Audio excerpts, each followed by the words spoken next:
Tonight on This Is Exclusive, we take you through three first important stories that are coming in from Kashmir, where we take you through what really stands in an ancient temple, and is it only about Ayodhya? What are the preparations that are essentially taking place in temples across the country?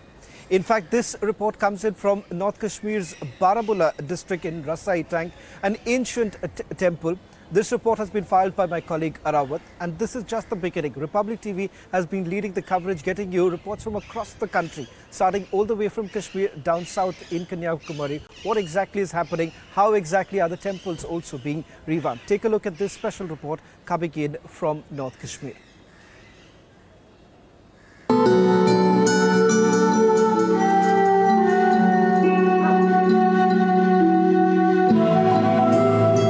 Ayodhya से पहले कश्मीर घाटी में अगर हम देख रहे हैं, लगातार कश्मीर घाटी में जो मंदिर हैं जो कि 1990 से पहले कश्मीर घाटी में बंद हुए थे, हालांकि उनकी एक्टिविटीज़ पाकिस्तान द्वारा कश्मीर घाटी जो टेररिस्ट आए थे उन्होंने बंद करवा दी थी, लेकिन उसके बाद हम देख रहे हैं कश्मीर घाटी में फिर से किस तरह से एक्टिविटी शुरू हो रही है। कश्मीर की अलग अलग जगहों से यहाँ लोग आते हैं, यहाँ पे जो रिचुअल्स होते हैं उनमें यहाँ पे पार्ट लेते हैं। इसके साथ अगर हम इस हिस्ट्री की बात करें, जो ये मंदिर है, हालांकि 1990 से पहले की अगर हम बात करें, इस मंदिर को पाकिस्तान के द्वारा मिलिटेंट ट्रूप को जलाने की कोशिश भी की गई थी, लेकिन उसके बाद यहाँ पे बीएसएफ को डिप्लॉय किया सुरक्षा के लिए। इसके साथ साथ इस पूरी हिस्ट्री को जानने के लिए हम यहाँ के कुछ ऐसे लोगों से बात करेंगे जो काफ़ी टाइम से इस मंदिर के हवाले से जानते हैं, यहाँ वो आते भी हैं।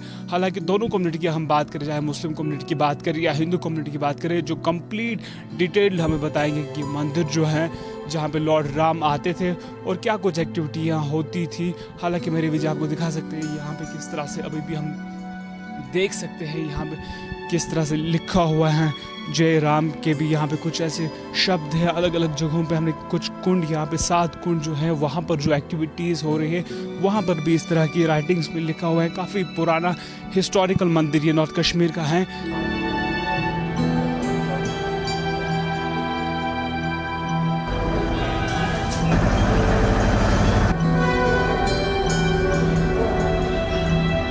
भगवान राम का ये वो यहाँ पे अपने वनवास के दौर में आए हैं और राम को सुना है कि क्या मान्यता भी है कि उन्होंने वहाँ पे हवन रचाया रामकुंड सीता कुंड में, और उन्हीं के आने के बाद भी वहाँ पे वो मंदिर भी बना हुआ है।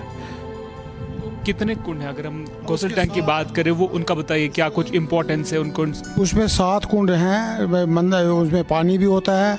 वो राम कुंड, सीता कुंड, भरत कुंड, शत्रुघ्न कुंड, ये 5-6 नामों से, हनुमान कुंड, ये 7 नामों से जाने जाते हैं। और एक कुंड की इतनी मान्यता ये है कि उस वहाँ पे सीता माता खुद ही नहाने का या अपने उनका क्या करना होता था उनका वहाँ पे होता था, और वहाँ पे लोग भी जाते थे। अब 90 के बाद अब बहुत कम जाना है, नहीं तो वहाँ पे हवन भी होता था। ये आषाढ़ मास में हवन भी होता था, लोग जाते थे। बारामूला से ही नहीं, सारे ज़िले के लोग भी वहाँ पे आते थे और हवन में शमूलियत करते थे। अगर हम कश्मीर घाटी की बात करें, अभी कितना क्या इंपॉर्टेंस है जहां अयोध्या का हिस्टोरिकल इनॉग्रेशन जो होने जा रहा है? भगवान राम ने को मर्यादा पुरुषोत्तम कहा गया है, क्योंकि उन्होंने मर्यादा बनाई है। अपने माता पिता ने जो उन्होंने उनको हुक्म किया, वो हुक्म की मान्यता की। उसके बाद उसने जाने के वक्त अपने छोटे भाई को राजपाट त्याग दिया, इसलिए ये इसकी मान्यता है। इसीलिए तो इस वक्त जो वहाँ पे मंदिर बन रहा है, ये तो बहुत खुशी की बात है, हमारे लिए गर्व की बात है कि वहाँ पे ये 500 साल के बाद मंदिर बनाया जा रहा है। जहां अयोध्या का हिस्टोरिकल सेलिब्रेशन होने जा रहा है, वही अगर कश्मीर घाटी के मुस्लिम कम्युनिटी की बात करें, वो भी काफ़ी खुश नज़र आ रहे हैं। जो बारामूला में स्थापित यहाँ पे शिल्पुत्री मंदिर है या उसके साथ और भी राम टेम्पल कहीं कश्मीर घाटी में है, उन पर बात करने के लिए हमारे साथ मौजूद है परवेज सलाम। आप मुझे बताइए, बारामूला की कोसल टैंक की हमें हिस्ट्री बताइए, क्या कुछ रहा है? देखिए रावत जी, आपका बहुत बहुत शुक्रिया जो आपने मुझसे ये बात पूछी। अगर बारामूला की हिस्ट्री के बारे में अगर आप जानेंगे तो आप देखेंगे कि बारामूला का असली नाम बारामूला नहीं, विहारमूला है, जिसका मतलब ये है कि यहाँ पे हर मज़हब से से जुड़ा हुआ शख्स यहाँ पे आते थे और इंसानियत की बहबूदी के लिए वो काम करते थे। जहाँ तक आपका सवाल है गोसन टैंक मंदिर का, ये मंदिर है, मेरे फोर फादर जो हैं वो इसके केयर टेकर रहे हैं। मैंने अपने दादाजी के साथ वहाँ पे गया हूँ।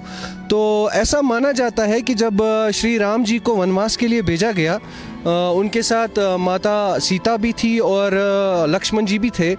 तो वो यहाँ पे आए हैं गोसन टैंग में, जिसका ये मतलब है, कश्मीरी में हम इसे गोसन टैंग कहते हैं, और अगर उर्दू में मैं इसको ट्रांसलेट करने की कोशिश करूँ तो इसका माने ये होगा ऋषियों और मुनियों का स्थान, जो कि बहुत एक ऊंचाई पर मौजूद है, वाक़या है। और जैसा सुनने में आया है, तारीखदान से मैं सुन चुका हूँ या अपने फोर फादर्स में सुन चुका हूँ कि एक ऐसी जगह है जहाँ पे मन को बिल्कुल शांति मिलती है और पूरे बारामूला का नज़ारा होता है। तो खुसूसन मैं यही दुआ करूँगा कि जैसे पहले माहौल था, वहाँ पे बड़े दिन होते थे जिनको हम शीशनेर बड़दोह के नाम से जाने जाते हैं। हमारे ऋषि और मुनि वहाँ पे आया जाया करते थे, बहुत सारे लोग कश्मीरी वहाँ पे अपना रोज़गार चलाया करते थे, लेकिन अफसोस हालात की वजह से वो धीरे धीरे कम होता गया। मेरी नौजवानों से ये गुजारिश करना चाहता हूँ कि सबसे पहले आप अपनी तारीख के अवराक को देखें, हमारे साथ क्या क्या हुआ है, हमें किस बुनियाद पर एक दूसरे से लड़ाया गया है, उसको ख़त्म करें। और जो हमारे प्रॉफिट मोहम्मद सल्लल्लाहु अलैहि वसल्लम की टीचिंग्स है, उस पर अगर हम चले तो मेरे ख्याल से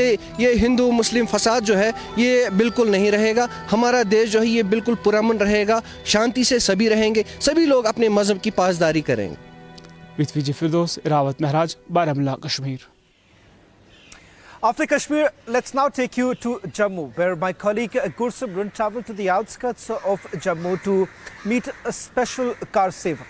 Sanjay Kumar happens to be one of the youngest car sevak who participated in the second car seva back in the year 1992.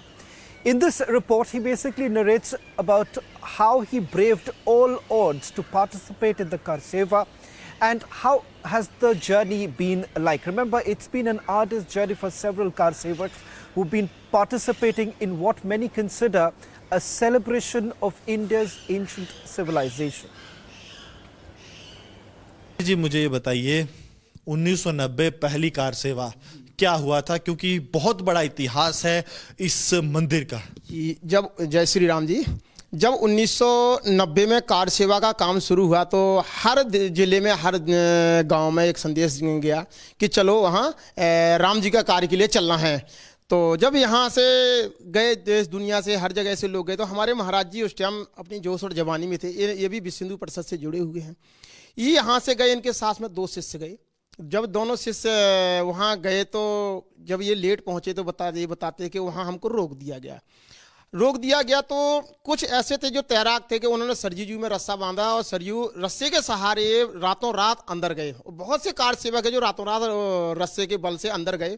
कुछ कार सेवक ऐसे हुए कि नहीं पकड़ पाए और सरजू में भी बह गए, वो वहीं अपना शरीर को उन्होंने निछावर कर दिया। जब ये सुबह पहुँचे तो वहाँ एकदम बस एक ही नारा लगा के चलो जय श्री राम, और बाबरी ढांचा को गिराना है। और काफ़ी नेता थे, बड़े जोशीले भाषण दे रहे थे।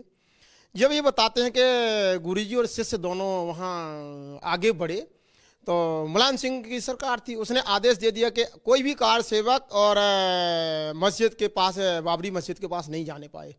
जब वहाँ कुछ कार सेवक कुठारी, वो बताते कुठारी बंधु तो ऊपर चढ़ गए थे, उनको ऊपर से ही गोली मारी गई थी। इनके जो शिष्य थे, ये गुरुजी पीछे जा रहे थे, शिष्य आगे जा रहे थे। इनको पास ही आया और आर्मी वाला, पहले पुलिस वालों ने रोका कि भाई ये आगे बढ़ने से पीछे हो जाओ, उन्हें गोली मारी जाएगी। लेकिन इनके अंदर एक ऐसा जुनून था कि ये पीछे मुड़ने का नाम नहीं ले रहे थे। वो बताते हैं, महाराज जी बताते हैं कि एक गोली मारी, एक शिष्य को गोली मारी। उसको जैसे गोली लगी तो उसने उठाया, उसने देखा ये तो शरीर छोड़ चुका। उसने जय श्री राम का नारा लगाया, वो भी आगे बढ़ गया तो उसको भी गोली मारी गई। उसको गोली मारी तो उसने आवाज़ लगाई, महाराज जी मुझे तो गोली लग गई है। बोले कोई बात नहीं है, गोली लग गई है तो क्या हो गया है, राम के कार्य में तो जा रहा है, आया इसीलिए था। महाराज जी भी उठे और महाराज जी ने जल्द उन्होंने महाराज जी को भी गोली मारी। तो महाराज जी को गोली मारी, लेकिन इनके पैरों में गोली लगी, ये भी गिर गए। तो उनको उठा करके बताते सरजू में बहा दी। जो भी जितने कार से वो गोली चल रही थी उठा करके सरजू में फेंकते जा रहे थे। महाराज जी को उठा करके जब लाए तो इनको होश आया, तो इनको गाड़ी में रखा और जेल में डाल दिया।